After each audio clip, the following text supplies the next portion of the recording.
يقول نبينا صلى الله عليه وسلم: إن روح القدس ألقى في روعي، في روعي يعني في قلبي، إن روح القدس ألقى في روعي أنه لن تموت نفس حتى تستكمل رزقها.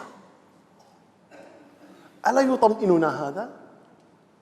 يقول: فأجملوا بالطلب، اتقوا الله وأنتم تطلبونه سبحانه وتعالى. لن تموت نفس، لا نفسي ولا نفسك ولا نفس آخرين، لن تموت حتى تستكمل رزقها.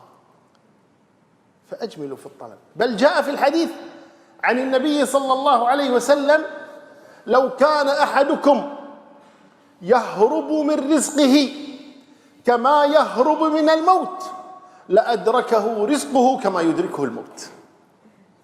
حتى لو هربت من الرزق يأتيك، لأن الله كتبه لك سبحانه وتعالى، مكتوب. وإذا قدر الله أمرا من ذا الذي يرده؟ من ذا الذي يرد أمر الله سبحانه وتعالى؟